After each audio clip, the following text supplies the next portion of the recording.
Muchas gracias, señora presidenta. Buenos días, señorías, señora consejera. Voy a pedir, si se puede cerrar, que están aquí. La comparecencia se enmarca en una doble vertiente, de manera muy específica, para hacer una evaluación de la estrategia de especialización inteligente, la RIS3, en Canarias, que comprendía el periodo 2014-2020, ya finalizado, y sobre todo para luego, ya en última instancia, pues lanzar ese pequeño guiño, ese enganche desde esta RIS3, una vez conocidos los resultados, la evaluación, para las futuras estrategias ya anunciadas por parte de la Consejería y que nos pueda servir de soporte, que nos pueda servir de, digamos, de escalón para continuar creciendo.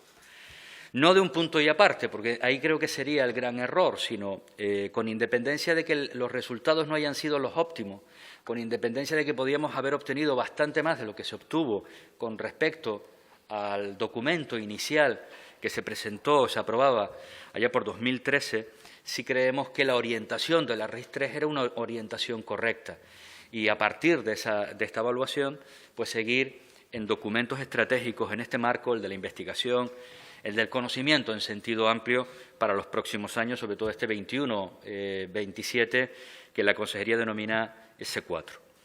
La estrategia de innovación para la especialización inteligente, a grandes rasgos, para que la mayoría nos situemos, contemplaban las características y ventajas de los distintos territorios en comparación con otros territorios europeos para definir una estrategia de desarrollo del sistema de la I+D+I propia, autocentrada, tomando las decisiones necesarias. Y esto, además, era una doble oportunidad porque era un requisito fundamental para poder acceder, por un lado, a fondos europeos, por cierto, con un bajo nivel de ejecución, y, por otro, era una oportunidad fundamental para definir una estrategia claramente, como digo, autocentrada, pero al mismo tiempo competitiva en el ámbito de la I+D+I. Fue una estrategia participada durante varios años entre los distintos agentes privados y públicos, y dentro también, por ejemplo, de los públicos, pues la importancia y el papel que jugaron las universidades, los centros tecnológicos, los distintos departamentos.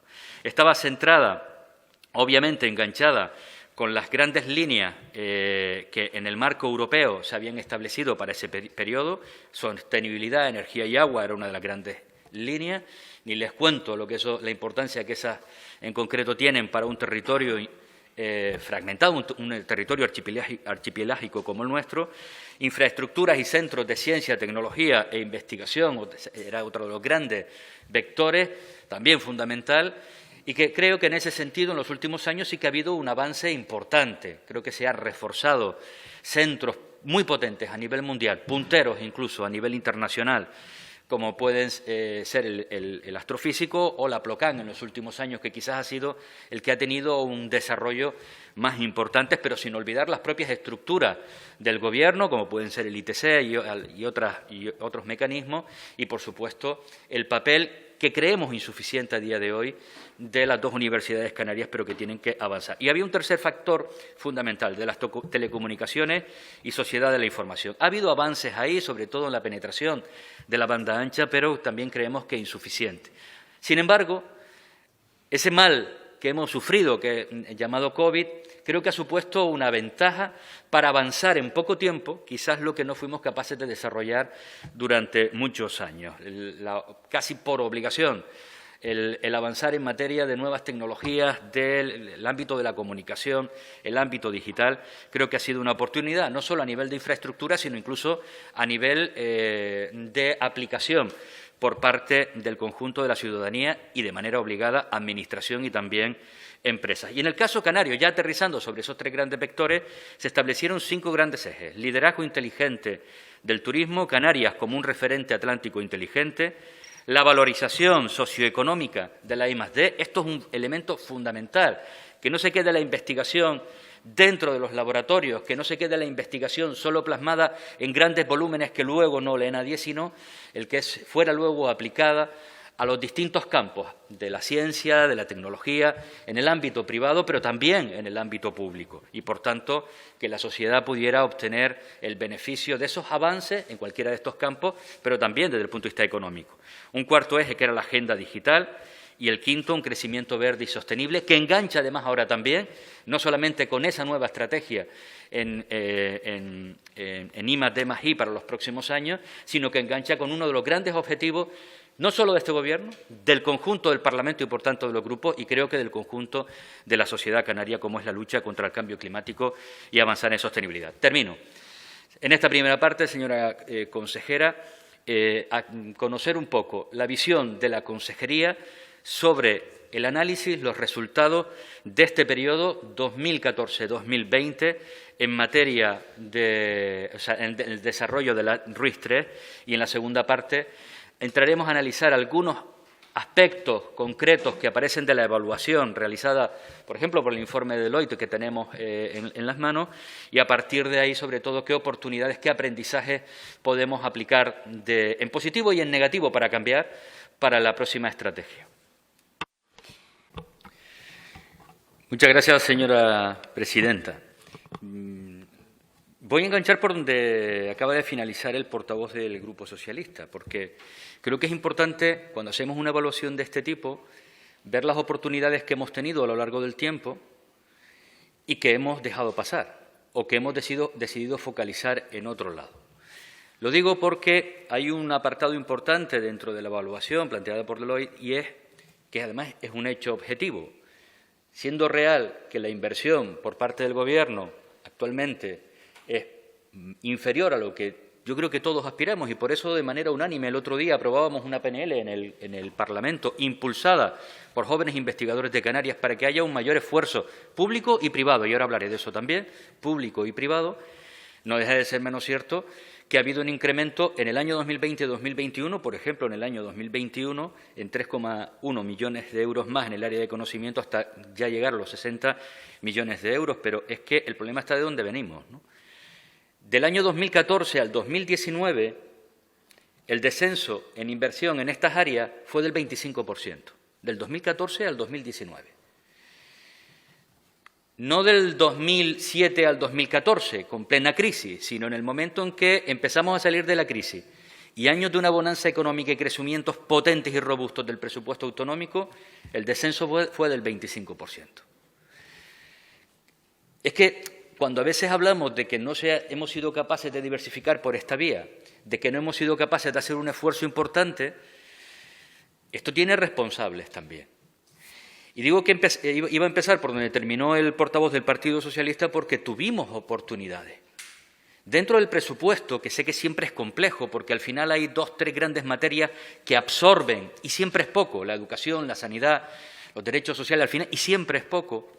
Pero tuvimos una oportunidad cuando conseguimos que el Gobierno de España, pues digamos, condonara esos 100 millones del extinto ITEC, y en lugar de destinarlo a algunas de las materias en las que éramos cola a nivel estatal, como por ejemplo la dependencia u otras cuestiones, y por ejemplo la inversión en I+D+I, se decidió crear un nuevo fondo que iba a cambiar absolutamente Canarias, y hemos visto pues los resultados. Planteo esto porque esta crítica que yo estoy haciendo ahora la hicimos en aquel momento cuando se impulsó. Y este fue una de las áreas donde decíamos que tenía que focalizarse parte de esos recursos, porque era evidente que había un déficit importante. Pero dicho eso, yo quiero volver ahora al inicio. Hablaba usted de un plan de I+D para los próximos años, y creo que es absolutamente esencial. Y hasta en eso puedo coincidir con el portavoz del Grupo Nacionalista, es decir, llega tarde, pero no llega tarde solo por este Gobierno. Es que lo razonable es que ese plan que se idea en 2014 pues tuviera actualizaciones constantes, probablemente en el 17, en el 20, etcétera. Por tanto, creo que es necesario e imprescindible. Y también hago un guiño a lo que plantea el portavoz del Grupo Popular, en el sentido de que tenemos que ser mucho más, tener esa capacidad de adaptación continua, constante, porque si hay algo que va a un ritmo que es muy superior al que a veces desde las administraciones somos capaces de mantener, es precisamente el mundo de la ciencia, el mundo del conocimiento en su amplio espectro. Pero también es verdad que hay cosas que sí se han logrado, y hay que reconocerlas. Entre los objetivos logrados, por ejemplo, en el ámbito de referencia Atlántico inteligente, se ha focalizado recursos en el ámbito industrial y de manera esencial en el sector audiovisual. Y este es un sector, no voy a entrar hoy en la polémica, que en los próximos días nosotros profundizaremos, pero es un sector que ha demostrado que cuando se inyectan recursos, cuando se invierte, cuando se apuesta, no solamente ha crecido de manera exponencial con respecto al punto de partida, nos hemos internacionalizado colocando a Canarias como un punto de referencia mundial para la realización de obras cinematográficas y de todo tipo. Hemos sido capaces de generar una industria potente, diversificada, amplia, donde tenemos profesionales cualificados en nuestra tierra y, por tanto, contribuye a eso llamado diversificación económica. En la valoración socioeconómica, uno de los temas más importantes ha sido las cuantías, el número de becas que ha permitido a centenares de investigadores desarrollar su trabajo en Canarias o permitirles acceder a determinados espacios para avanzar en sus procesos de investigación. En el ámbito de la agenda digital, la creación, entre otras muchas cuestiones, simplifico, por supuesto, de distintas cátedras y máster, fundamentalmente de nuestras universidades, porque creo que ese debe ser un elemento en el que la nueva estrategia debe de ir de la mano y decir, las propias universidades y esta estrategia tienen que ser capaces de tirar la una de la otra de manera recíproca constantemente para colocar a nuestras universidades en un lugar mucho más avanzado del que actualmente se encuentran en esta materia. Y en el ámbito del crecimiento verde y sostenibilidad ha estado muy centrada en estos años las inversiones, las actuaciones en eficiencia energética, en edificios residenciales, públicos y privados, pero también en el sector primario. Y esto ha sido importante. Ha habido muchísimas actuaciones, desde el impulso de jóvenes agricultores, la adaptación de muchas de nuestras industrias agroalimentarias, pero también del propio sector primario, en el ámbito de la ganadería, por ejemplo, adaptando las infraestructuras. Y también quiero colocar algunos casos de éxito, en el sentido de esa línea de Canarias, llamada Canarias Laboratorio Natural, donde se avanzó de manera notable en la central hidroeléctrica Corona del Viento, colocándola como referencia a nivel mundial. Gomera, el proyecto de Gomera 100% sostenible, obviamente todavía eso no está logrado, pero está encauzado y se ha trabajado desde esta materia. La conexión de la turbina lisa a la red en el banco de pruebas del Plocán, o la instalación del primer aerogenerador flotante de doble rotor del mundo también en el Plocán, la instalación de nuevos telescopios a la red de telescopios Cherenkov en el Observatorio del Roque de los Muchachos, el telescopio solar europeo, el telescopio Liverpool 2. Es decir, estamos hablando, lo digo porque en muchas ocasiones nos focalizamos solo en la parte negativa, en lo que falta, en los déficits. Y también ha habido aspectos positivos. Y esto creo que es importante que lo reivindiquemos también de manera notable. Tenemos algunos de los centros más avanzados de manera muy especializada en investigación del mundo y debemos de seguir contribuyendo en esa línea. A partir de ahí, es obvio que es necesario un mayor esfuerzo público, ese compromiso está, en los últimos años se ha ido incrementando, pero también privado. Y en esto creo que debemos de ser exigentes todos y todas las que aquí estamos, para exigirles, ser más exigentes con nuestro sector privado también. No se trata solo de ser exigente con lo público, con lo de todo. A veces tenemos que ser también exigentes con el sector privado, porque no es verdad que solo se juegan su dinero, que también. En la mayoría de las ocasiones, sobre todo cuando hablamos de esta materia, los principales recursos son públicos. Y lo que tenemos es que hacerles un llamamiento para que lo orienten bien, para que lo hagan de la mano de las administraciones públicas, de nuestras universidades. A la inversa, que nuestras universidades sean capaces y el sector público de desarrollar tecnología adaptado a las necesidades también de nuestro mercado, de hacer el modelo productivo en el que entre todos decidimos hacia donde Canarias tiene que crecer en los próximos años. Por tanto, esa combinación, ese nivel de exigencia al sector público, pero también al sector privado, para que metamos más dinero en esta materia, quizás un poquito menos en el inmovilizado material y un poco más en esta parte que a veces es tan intangible, pero que al final cuando empieza a materializarse es cuando las sociedades de verdad avanzan y se desarrollan. Hemos visto en los últimos tiempos, decía antes, la oportunidad que la COVID ha supuesto para muchos temas, la digitalización, esforzarnos todos por avanzar en esa agenda digital en un sentido amplio, pero el sector del turismo no se ha quedado al margen. El auge importante colocando a Canarias como un referente mundial, por ejemplo, en el subsector de los trabajadores remotos, tiene muchísimo que ver precisamente con el desarrollo de las nuevas tecnologías y con la inversión potente también de los centros hoteleros, de los espacios turísticos en el ámbito público y en el ámbito privado, en las nuevas tecnologías, en ser capaces de tener banda ancha muy potente, capaces de finalmente tener capacidad de dar respuesta a lo que demandan estos nuevos turistas trabajadores que también aportan conocimiento. Y este es un aspecto en el que creo que debemos mirarnos en los próximos años para avanzar.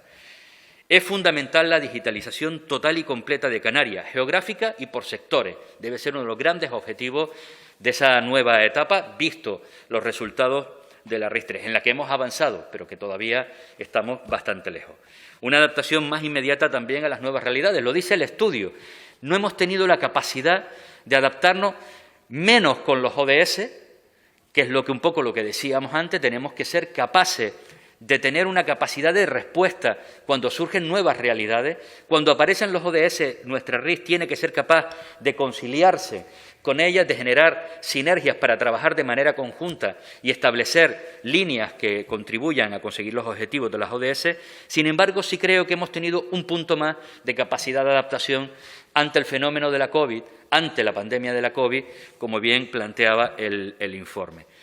Es imprescindible, usted lo decía, proyectos en la nueva etapa mucho más concretos y más operativos. Ahí sí que tenemos ahora que afinar. No puede ser la gran filosofía. Tenemos que aterrizar, voy terminando, señora presidenta, tenemos que aterrizar en hechos más concretos. Porque antes, con la gran filosofía, con el modelo, ya obteníamos los recursos. Ahora no obtendremos los recursos si no es en función de ir logrando objetivos. Por tanto, si nos quedamos solo en la parte, digamos, más de diseño y no aterrizamos de manera, y por eso la importancia del trabajo conjunto, del conjunto de la sociedad canaria, sector público, universidades y sector privado, si no somos capaces de aterrizar en hechos más operativos y concretos, no vamos a poder acceder a muchísimos de los recursos que vendrán en los próximos años. Por tanto, esto es esencial, es una de esas grandes patas esenciales para la diversificación de nuestra economía, es clave para la retención de talento de nuestros investigadores y es esencial para la creación de nuevas empresas, menos consumidores de territorio y recursos y que avancen en calidad para la ciudadanía.